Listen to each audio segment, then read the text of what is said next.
English Daily, the podcast. Your English journey starts now. Hey, English learners. Welcome back to your podcast, the English Daily Podcast. I'm Anna, and I'm so thrilled to be here with you today. Yes, we're absolutely delighted to have you here with us this morning, afternoon, or evening, whenever you're tuning in. It doesn't matter what time it is for you. We're just so happy you're joining us on this learning adventure. So, Jack, what are we diving into today? I know you've been working on something really exciting for our listeners. Oh, you're going to love this one, Anna. Today we're talking about something that touches almost every aspect of modern life, social media management and influencer English. Oh, that sounds absolutely fantastic. Social media is everywhere now, isn't it? I mean, whether you're scrolling through Instagram, watching YouTube, or scrolling through TikTok before bed, it's just become such a huge part of our daily lives. Exactly. And you know what? There's this whole world of vocabulary and phrases that goes along with it. Things like engagement rate, content calendar, brand partnerships, call to action. These are terms that you'll hear constantly if you're interested in the digital marketing space. Yes, exactly. And here's the really cool thing about today's episode. We're not just going to teach you these words in isolation.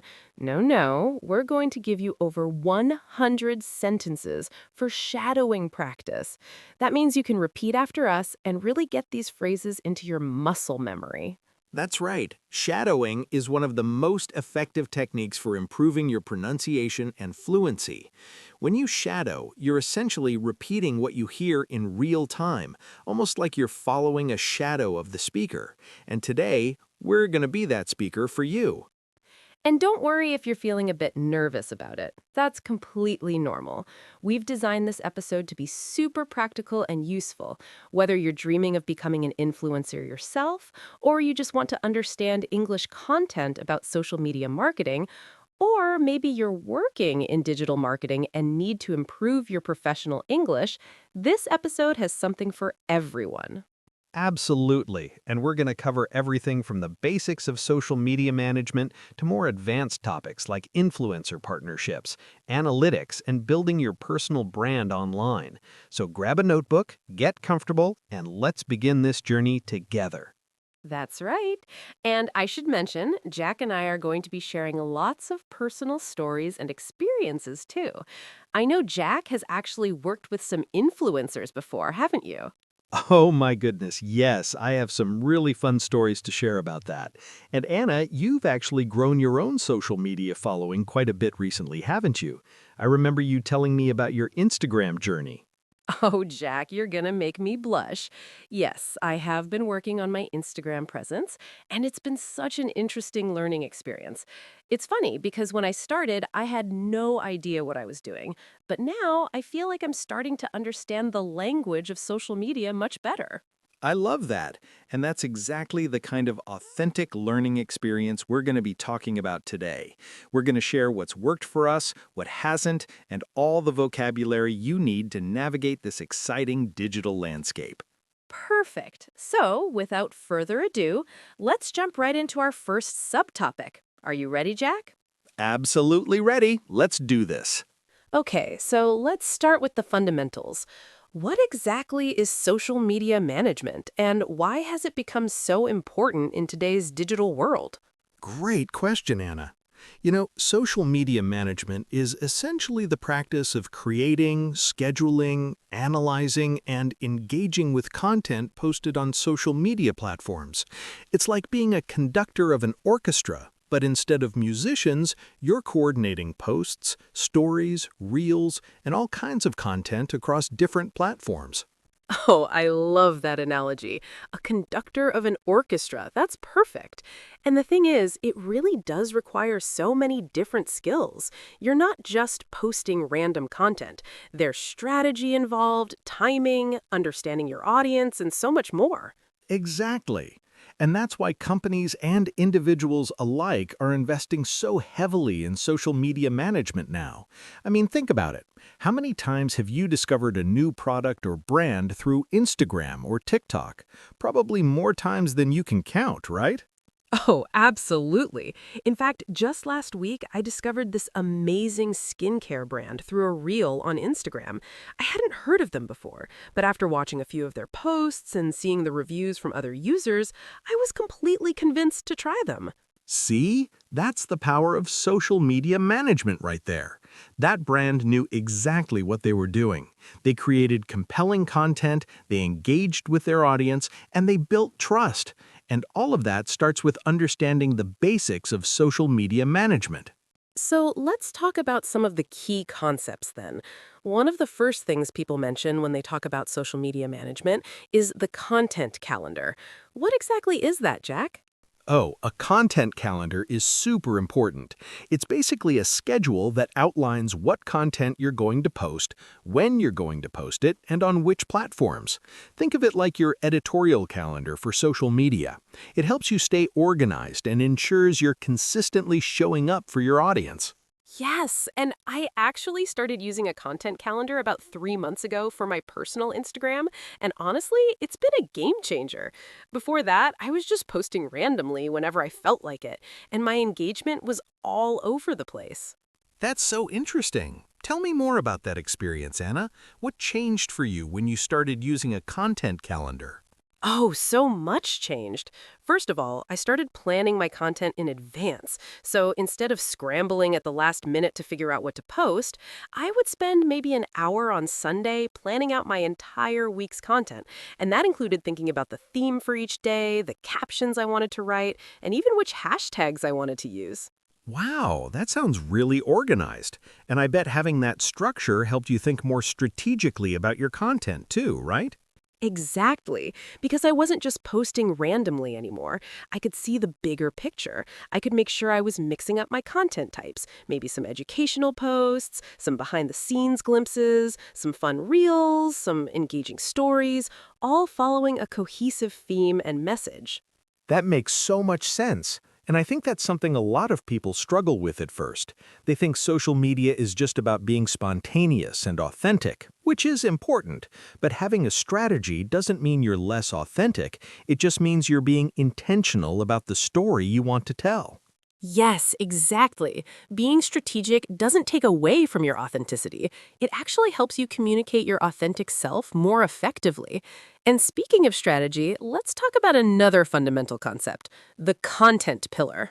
Content pillars. These are like the main themes or topics that your content revolves around. For example, if you're a fitness influencer, your content pillars might be workout routines, nutrition tips, and personal transformation stories. If you're a food blogger, they might be recipes, restaurant reviews, and cooking techniques. And having these content pillars really helps with consistency, doesn't it? It gives your audience a clear expectation of what they're going to get from you. Absolutely. Think about it from the audience's perspective. If someone follows you because they love your recipe content, but then you start posting random lifestyle content all the time, they might get confused or disengaged. Content pillars help you stay focused and relevant to your target audience. That's so true. And I think this is also where a lot of beginners get overwhelmed. They try to be everything to everyone, and their content becomes this messy mixture that doesn't really appeal to anyone specifically. Guilty as charged, right? I remember when I first started managing social media accounts, I was all over the place. I posted about technology, then about travel, then about food, then about productivity tips, and you know what happened? Nothing. My engagement was terrible because I hadn't given people a reason to follow me. Oh, wow. So what did you do to turn things around? I had to take a step back and really think about what I wanted to be known for. I asked myself, what expertise do I have? What topics am I genuinely passionate about? And what would my ideal audience want to learn from me? Once I narrowed down my focus to just 2 or 3 content pillars, everything started to click.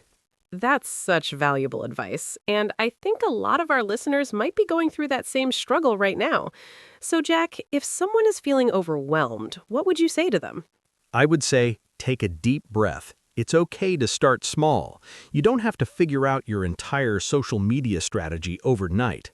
Start by choosing one or two content pillars that feel authentic to you and experiment with different types of content within those pillars. Pay attention to what resonates with your audience and adjust accordingly. I love that advice. And now let's talk about another crucial aspect of social media management, platform-specific strategies. Because the truth is, what works on Instagram might not work on LinkedIn and vice versa.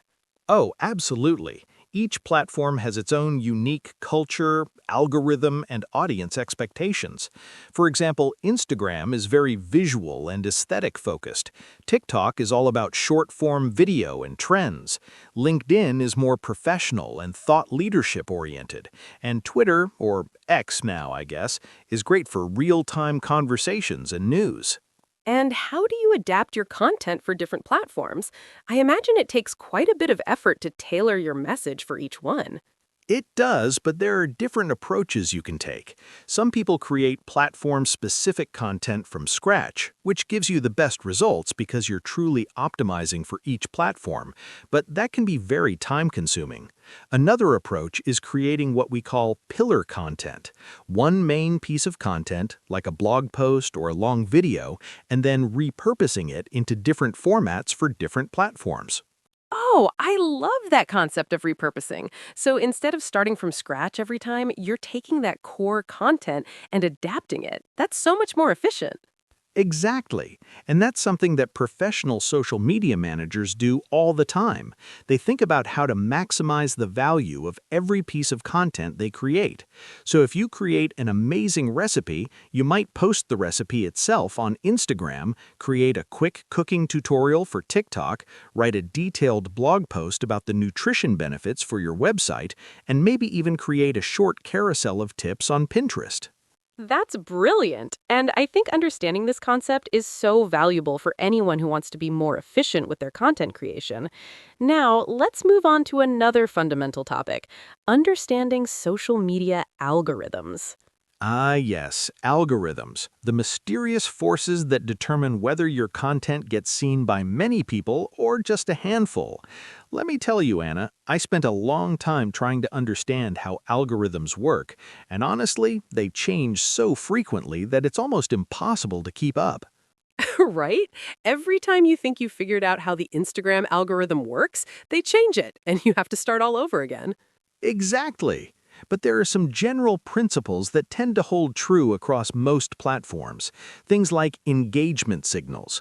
When people like, comment, share, and save your content, those signals tell the algorithm that your content is valuable and it gets shown to more people. So it's not just about how many people see your content initially, but how they interact with it. Exactly. And that's why creating content that sparks conversation and interaction is so important. Posts that generate lots of comments and shares will typically get more reach than posts that people just passively scroll past.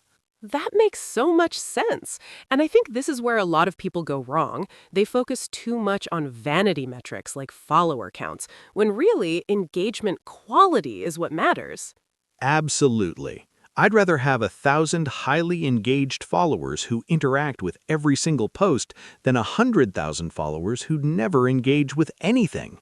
Quality over quantity, always. So now that we've covered the basics of social media management, let's dive deeper into the actual content creation process. Jack, what's your philosophy when it comes to creating great social media content? Oh, I love this topic. My philosophy is simple. Be valuable, be authentic, and be consistent. If you can nail those three things, you're already ahead of most people on social media. Let's break those down one by one. First, being valuable. What does that mean in practice? Being valuable means giving your audience something useful. It could be information, entertainment, inspiration, or even just a good laugh. But every piece of content should serve a purpose for your audience. Ask yourself, why would someone stop scrolling to watch or read this? What am I offering them? I love that framing. And being authentic is also so important, isn't it? Because audiences can really tell when someone is being genuine versus when they're just putting on a show.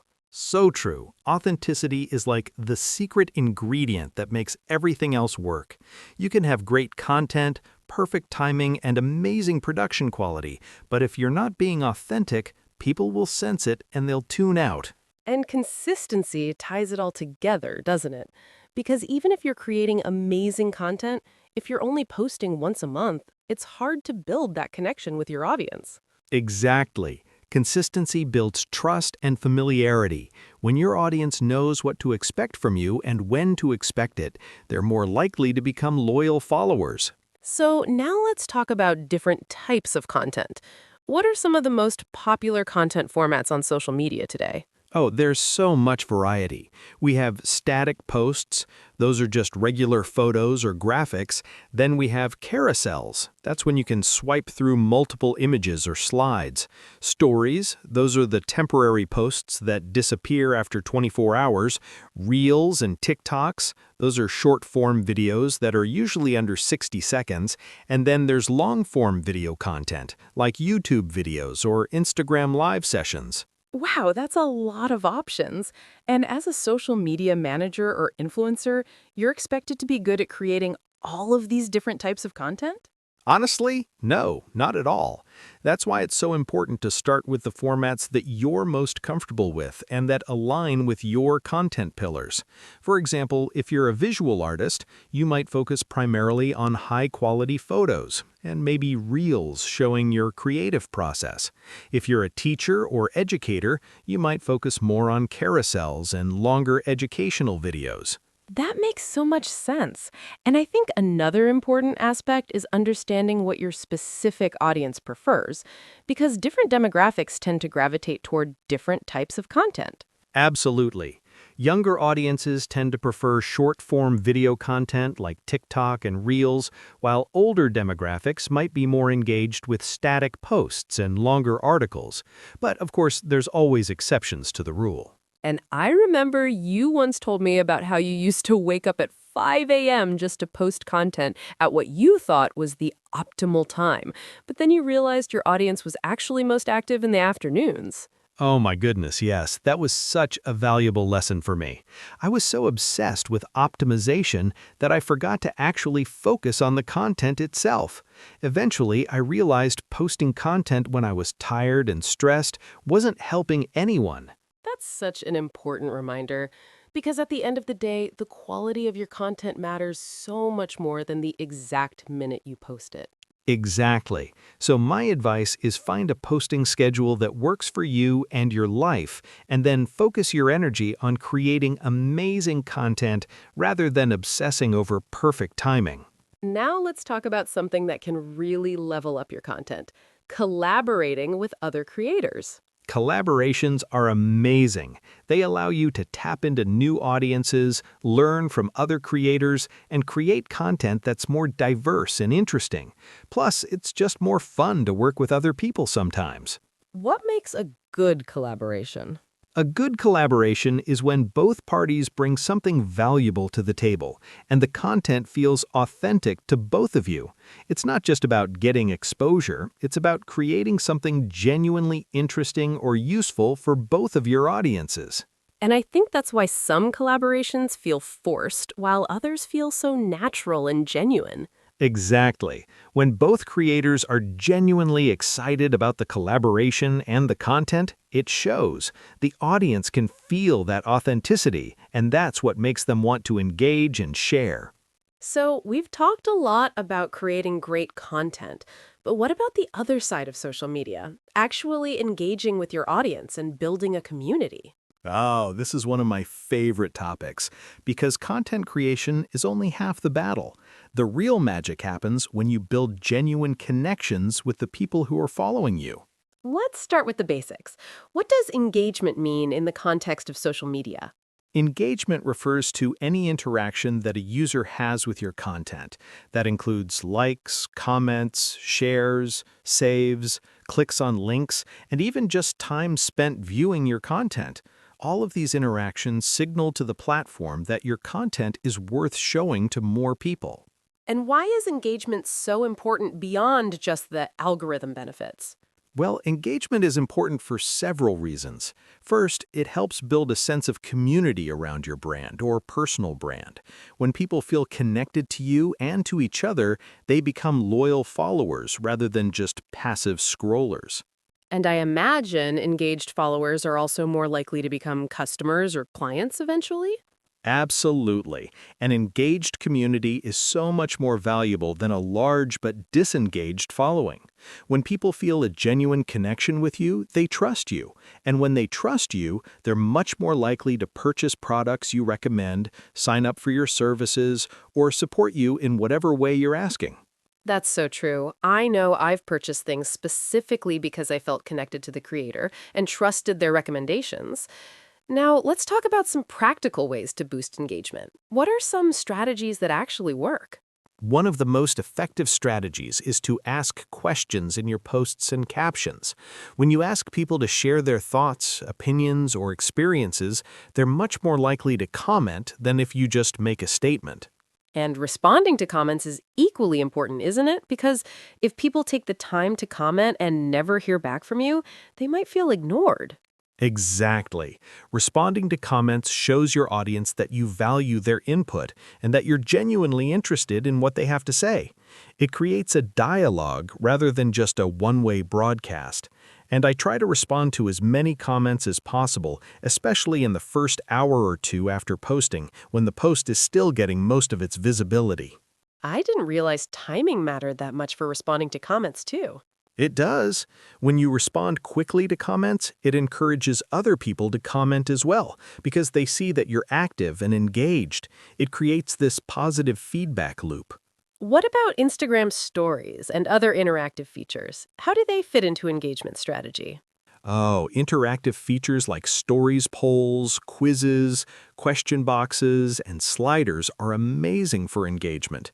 They require almost zero effort from the viewer to participate, so people are much more likely to interact with them. I love using polls in my stories.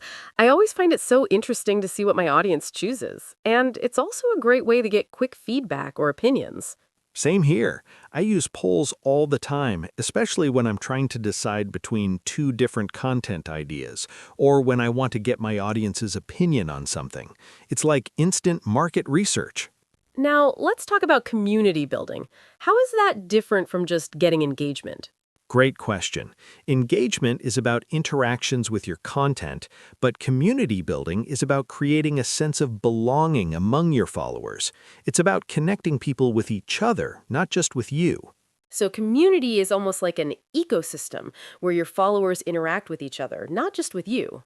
Exactly. When you have a strong community, your followers might start conversations in the comments on their own. They might create fan accounts or hashtags. They might even meet each other and form friendships outside of social media. That's amazing. Do you have any examples of creators who've built really strong communities?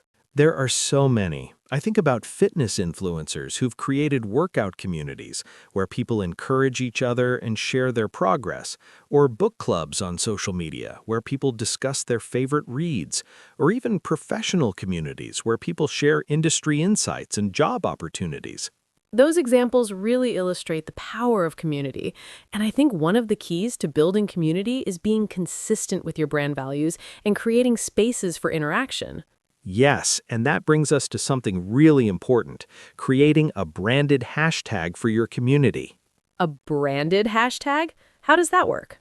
A branded hashtag is a unique hashtag that you create specifically for your brand or community. For example, if your brand name is Sunny Days, you might create the hashtag Sunny Days Community or Living Sunny. Then you encourage your followers to use this hashtag when they post related content. And that helps create a collection of content from your community in one place. Exactly. It's a way for your followers to find each other and for you to see the amazing things your community is creating. Plus, it makes people feel like they're part of something bigger than just following an account. Now, let's talk about something that can be challenging, dealing with negative comments or even online trolls. Oh, this is such an important topic. Unfortunately, as your following grows, you might encounter negative comments or even people who are specifically trying to provoke you. And how you handle these situations says a lot about your character. What are some strategies for dealing with negativity? First, it's important to develop a thick skin.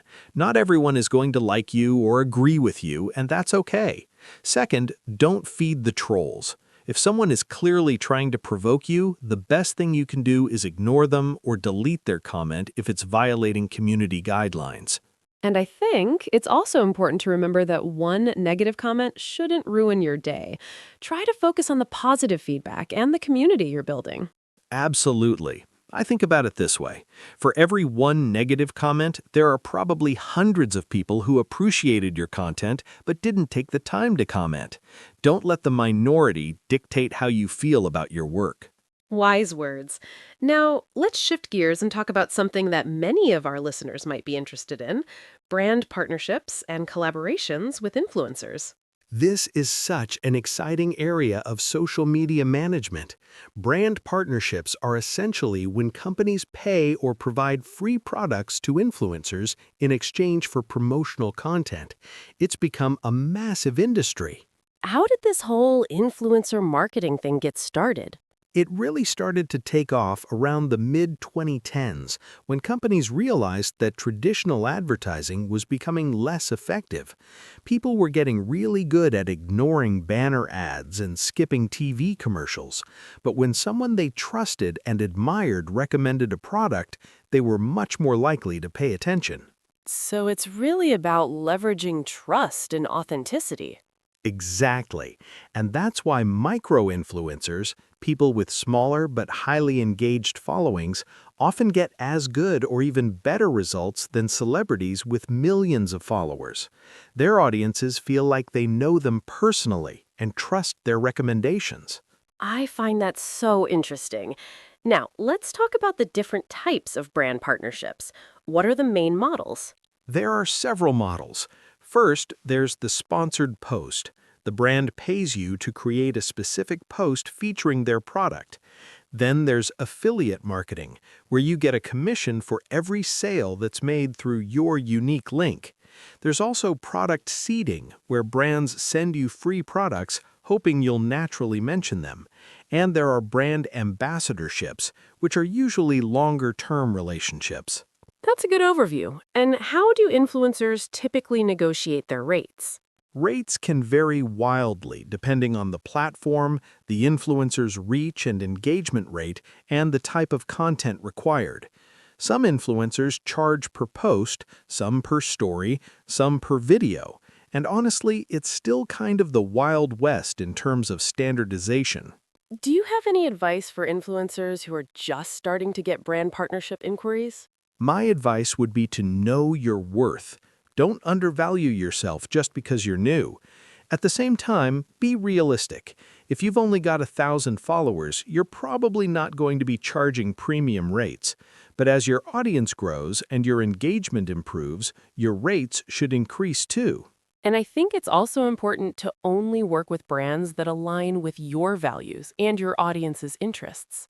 Absolutely. This is so crucial.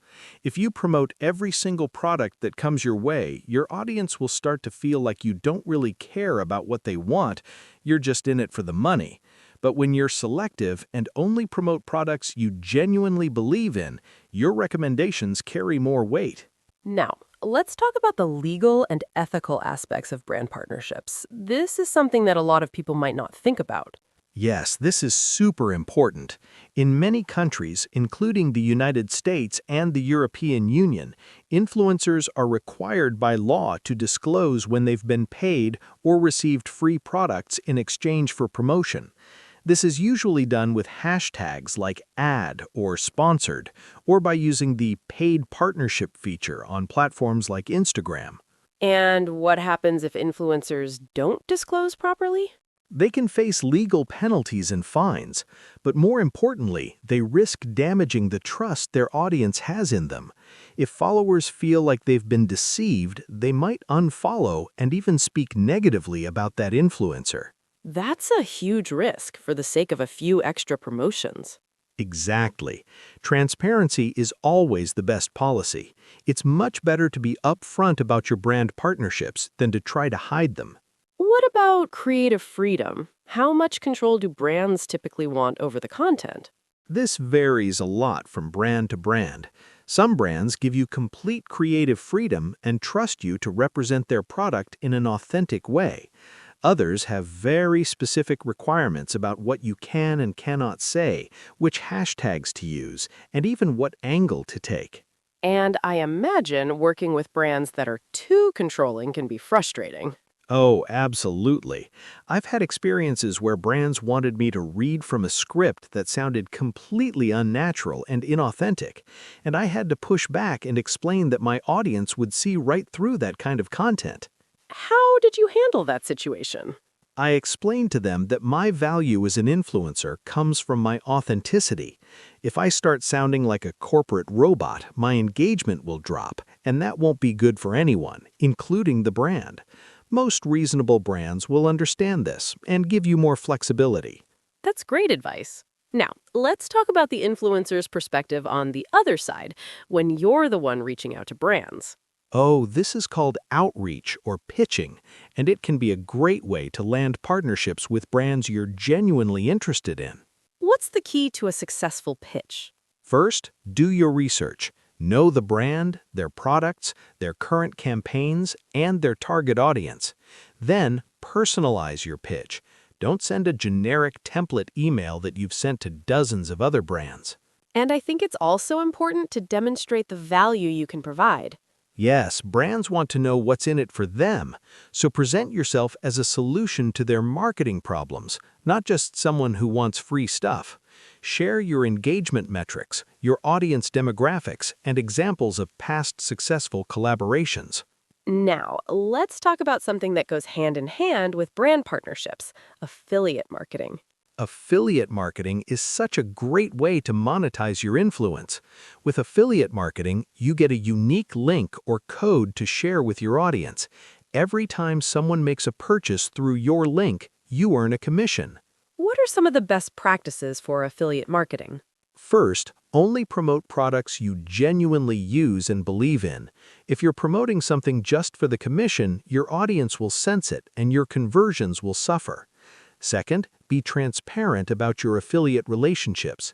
And third, don't be too salesy. Focus on explaining how the product has helped you and let your audience decide if it's right for them.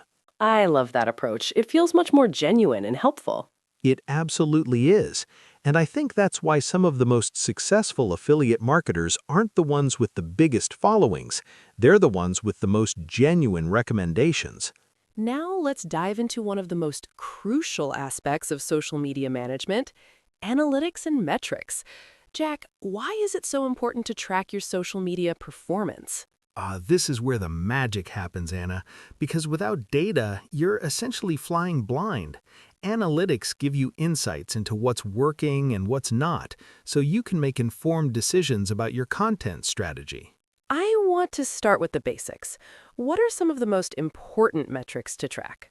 There are several key metrics that social media managers track religiously. First, there's reach. That's how many unique people saw your content. Then there's impressions. That's how many times your content was displayed, including repeat views. And then there's engagement rate, which we talked about earlier, which includes likes, comments, shares, and saves. What about follower growth? Is that an important metric? Follower growth is interesting.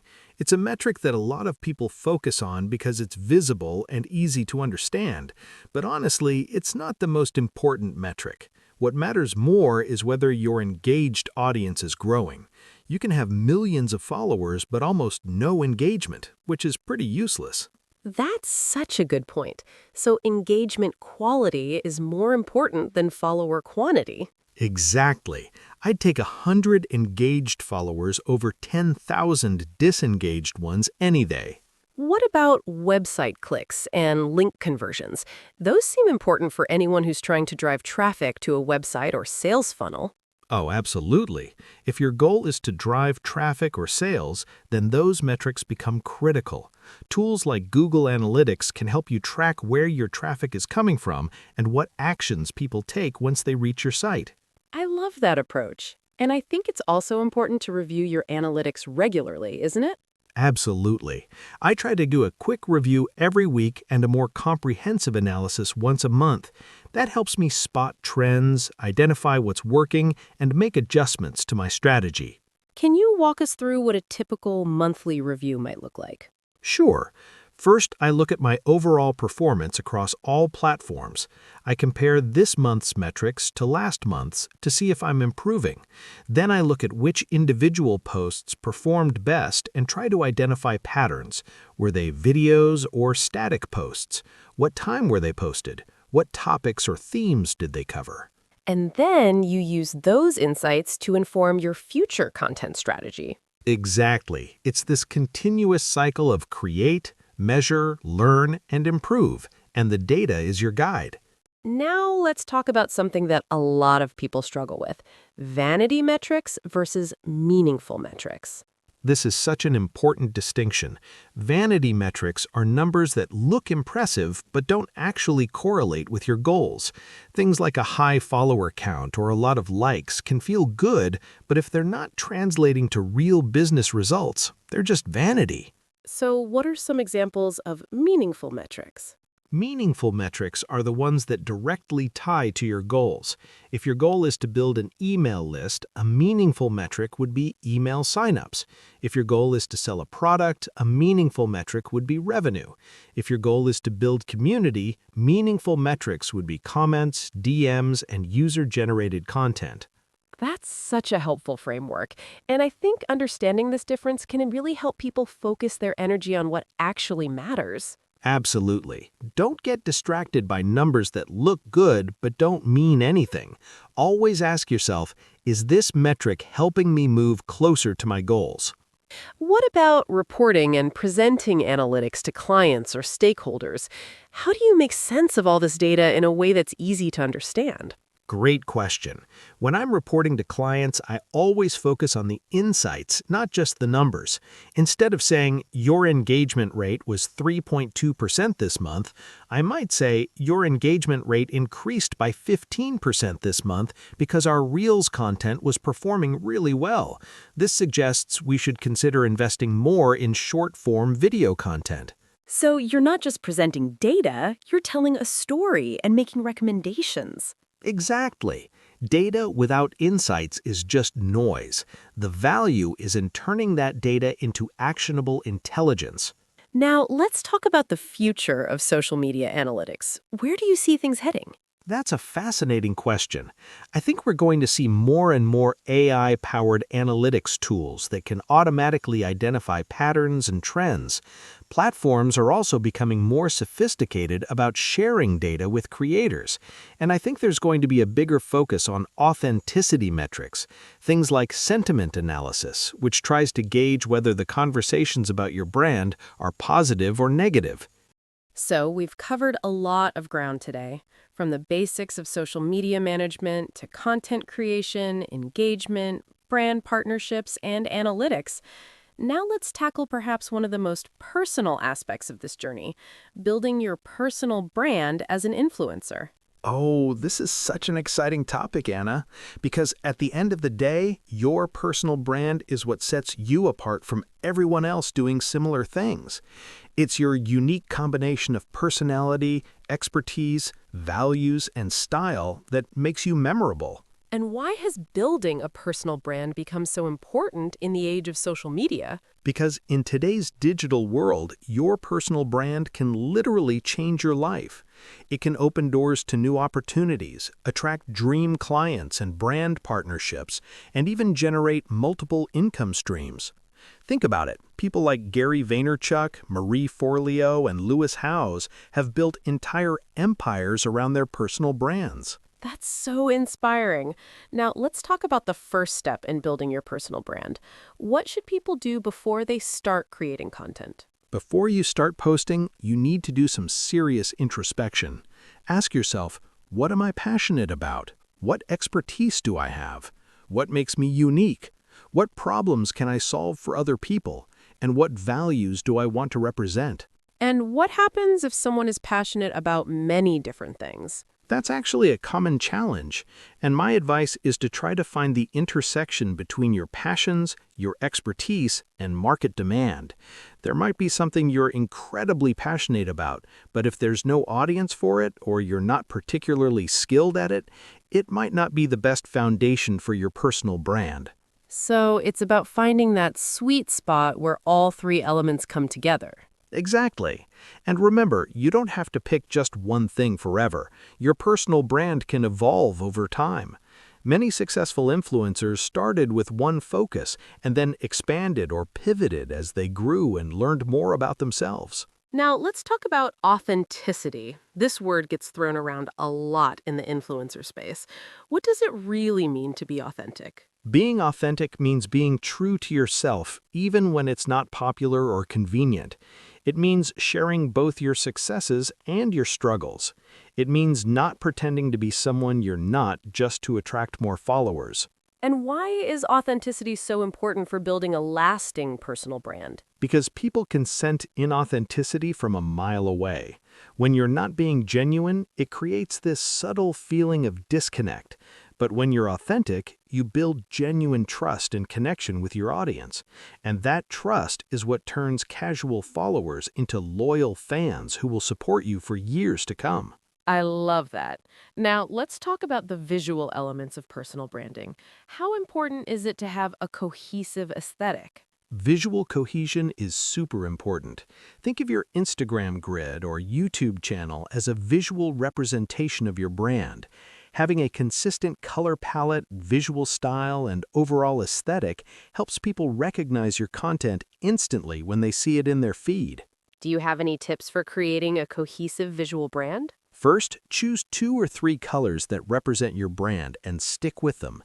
Second, use the same filter or editing style for all your photos. Third, consider your typography. If you're creating graphics, use consistent fonts. And fourth, think about your visual hierarchy. What size and placement do you use for text and images? Those are such practical tips. Now, let's talk about voice and tone. How does that factor into personal branding? Voice and tone are so important. Your voice is the personality that comes through in your writing. Are you more formal or casual? Educational or entertaining? Playful or serious? Your voice should be consistent across all your platforms, but your tone might vary depending on the context. Can you give an example of how voice and tone might differ? Sure, let's say your voice is warm, friendly, and encouraging. That would be consistent across all your content, but your tone might vary depending on the context. Your educational posts might have a more serious, focused tone, while your casual stories might have a more playful, lighthearted tone. That makes so much sense. Now, let's talk about building authority and credibility. How can influencers establish themselves as experts in their niche? There are several ways to build authority. First, consistently create high-quality content that provides value. Second, share your own journey and experiences. Let people see that you've actually walked the walk. Third, collaborate with other established experts in your field. And fourth, consider getting certifications or credentials if they're relevant to your niche. I think consistency is also a huge part of building authority. When you show up day after day, week after week, people start to see you as a reliable source of information. Absolutely. Consistency is like compound interest for your personal brand.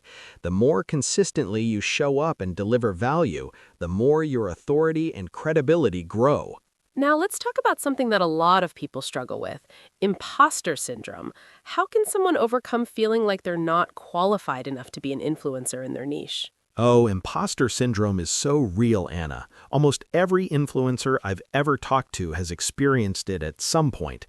Here's the thing, though. You don't need to be the world's foremost expert to share what you know. You just need to be one step ahead of your audience. That's such a powerful reframe.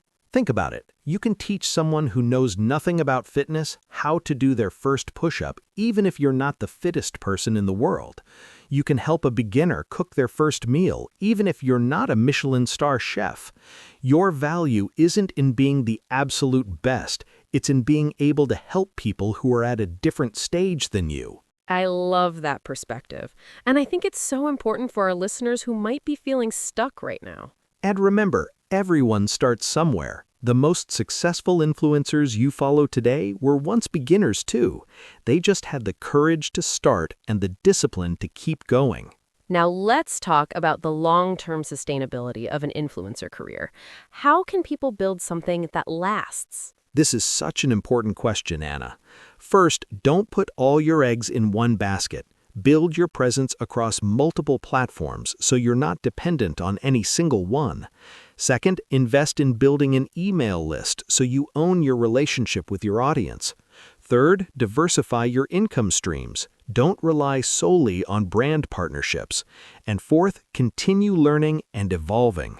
What about burnout? That's something that affects so many content creators. Burnout is a real risk in this industry, Anna. The pressure to constantly create content, engage with your audience, and stay relevant can be overwhelming. My advice is to build sustainable habits from the start. Don't compare yourself to people who are posting 3 times a day if that's not realistic for you.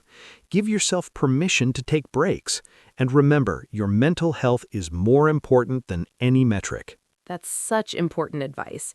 And I think it's something that a lot of people overlook in their rush to grow and succeed. Absolutely. A successful influencer career isn't a sprint, it's a marathon.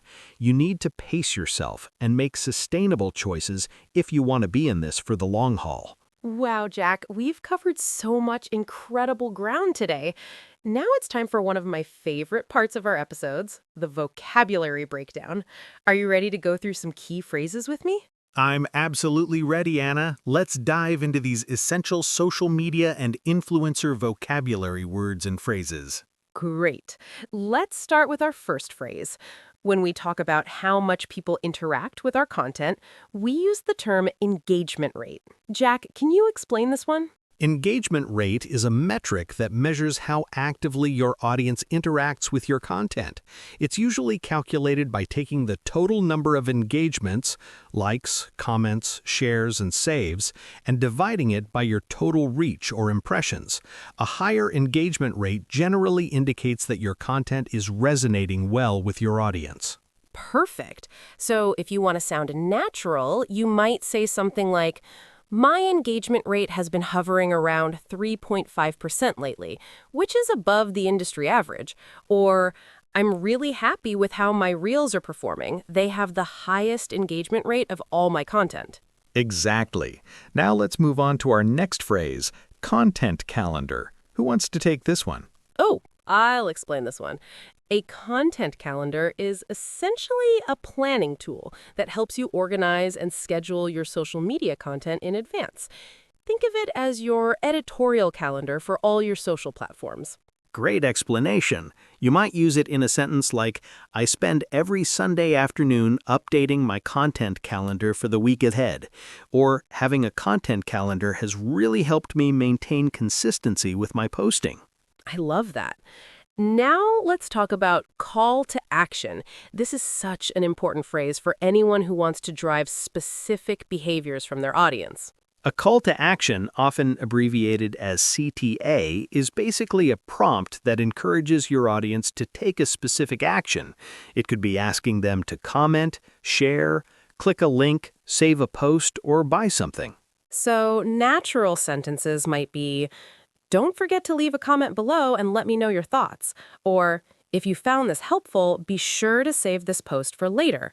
Those are both examples of calls to action. Perfect.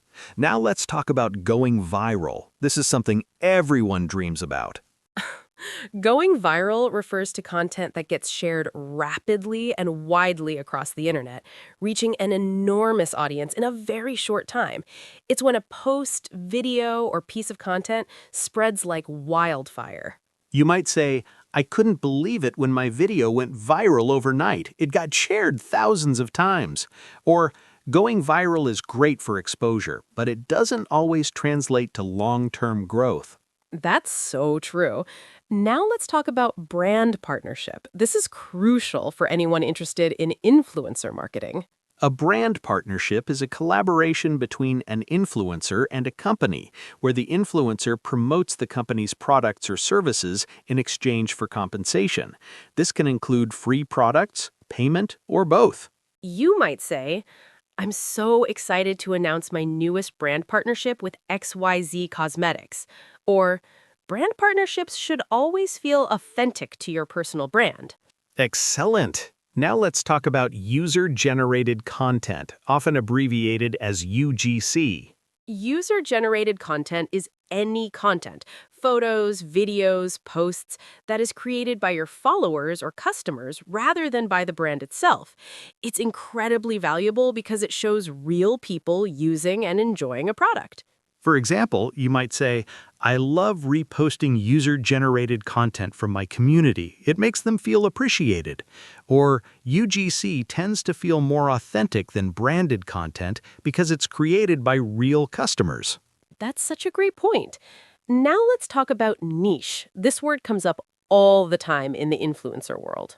A niche refers to a specific segment or area of a larger market. It's the particular topic or theme that your content focuses on. For example, instead of just being a food blogger, you might niche down to vegan, gluten-free baking for beginners.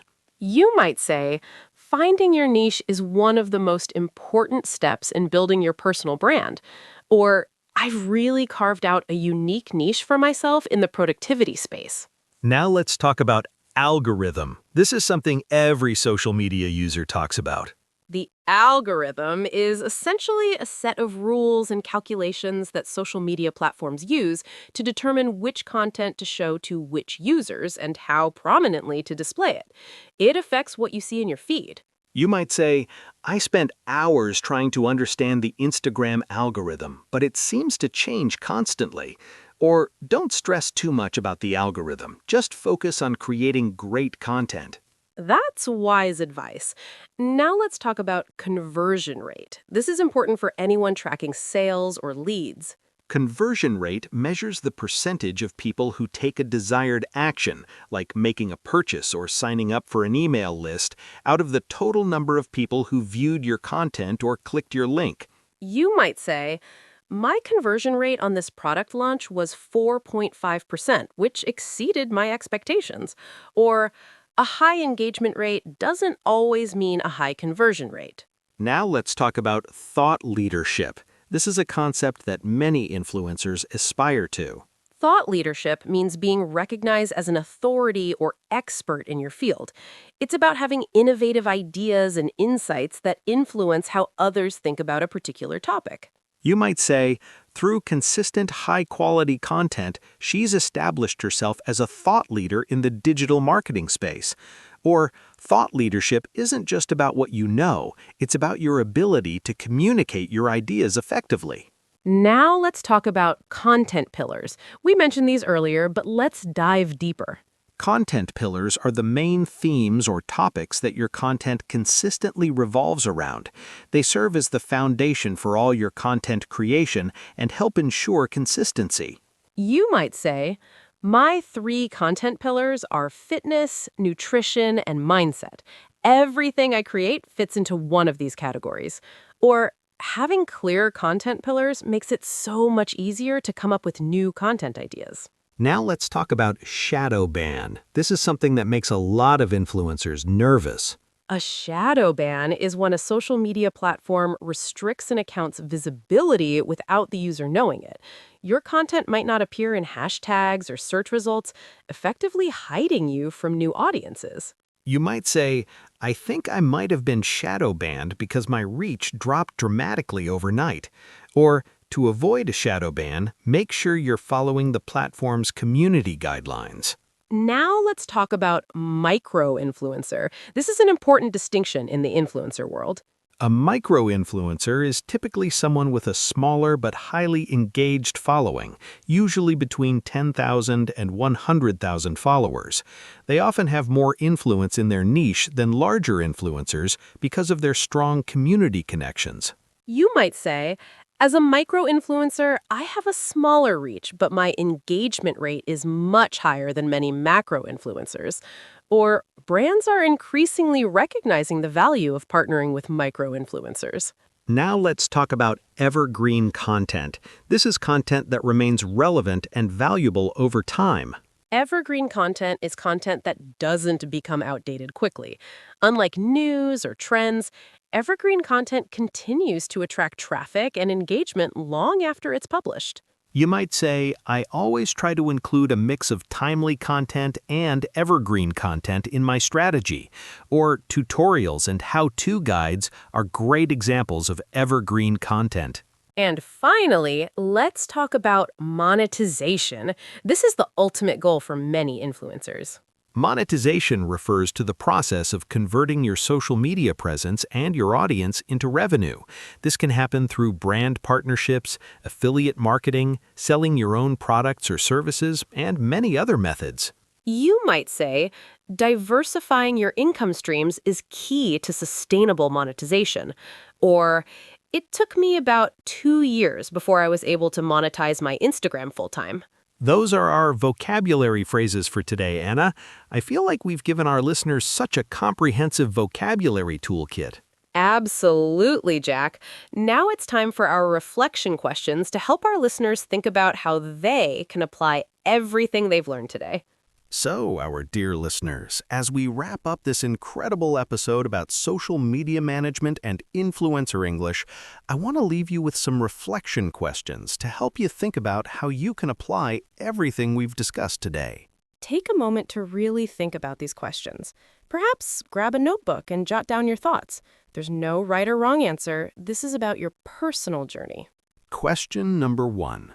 What is your current relationship with social media? Are you a casual user, a content creator, or perhaps someone who's been thinking about starting a social media presence? Question 2. After listening to today's episode, what aspect of social media management excites you the most? Is it content creation, analytics, community building, or perhaps brand partnerships? Question 3. What is your current biggest challenge when it comes to social media? Is it consistency, creating engaging content, understanding analytics, or something else entirely? Question 4. Have you identified your content pillars yet? If not, what topics are you most passionate about that you could potentially focus on? Question 5. How authentic are you being on your current social media profiles? Is there anything you've been holding back that you could share more openly with your audience? Question 6. If you're interested in working with brands, what values and products would you want to align yourself with? Have you started thinking about your personal brand? Just remember, you'll be hearing both of us today as we walk you through the entire social media management process. Question 7. How do you currently measure success on social media? Are you focusing too much on vanity metrics, or are you tracking meaningful metrics that align with your goals? Question 8. What sustainable habits can you implement to avoid burnout while still maintaining a consistent social media presence? Question 9. If you could learn one thing about social media marketing that would have the biggest impact on your goals, what would it be? And finally, question 10.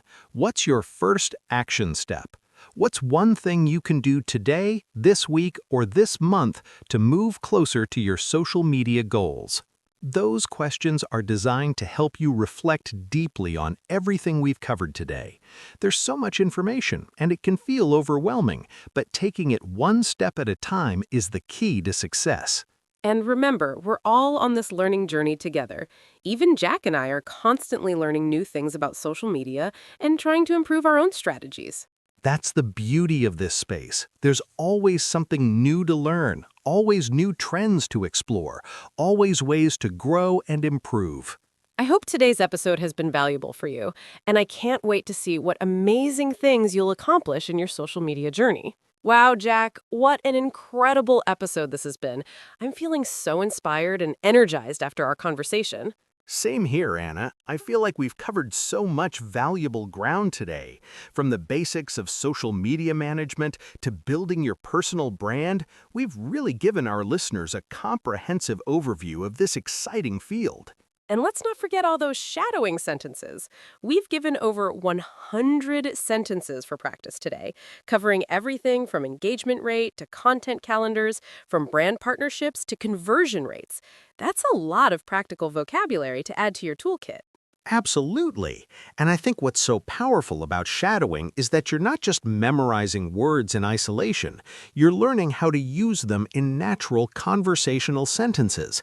That's how real language acquisition happens. What's your favorite piece of advice from today's episode, Jack? If our listeners could take away just one thing, what would you want it to be? That's a tough question, Anna, but I think if I had to choose, it would be this. Focus on building genuine connections and providing real value rather than chasing metrics and trying to game the system. Authenticity and consistency will always win in the long run. I love that. And I think my takeaway would be to remember that this is a marathon, not a sprint. Building a successful social media presence takes time, patience, and persistence. Don't compare your chapter 1 to someone else's chapter 20. That's beautiful, Anna. And I think that's such important wisdom for anyone starting out or feeling discouraged. Before we wrap up, I want to say a huge thank you to all of you for tuning in today. We truly appreciate you spending this time with us, and we hope you feel more confident navigating the world of social media and influencer English. And if you enjoyed today's episode, please share it with a friend who might benefit from this information. Word of mouth is how we grow our community, and we want to help as many English learners as possible. Also, don't forget to subscribe to the English Daily podcast so you never miss an episode. We have so many more exciting topics planned for upcoming episodes. And we'd love to hear from you. Feel free to reach out to us on social media and let us know what topics you'd like us to cover in future episodes. Your feedback helps shape our content. Remember, every expert was once a beginner. The fact that you're here, learning and improving your English skills shows that you're committed to growth, and that's something to be proud of. Absolutely. Keep practicing, keep learning, and keep being amazing.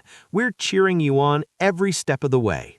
So, that's a wrap for today, English learners. Thank you so much for joining us on this journey through social media management and influencer English. Take care of yourselves, keep shining, and we'll see you in the next episode. Bye for now. Bye, everyone. See you soon. Your learning journey doesn't stop here. Keep improving your English. Click the next video or explore more episodes we've picked just for you. See you in the next lesson.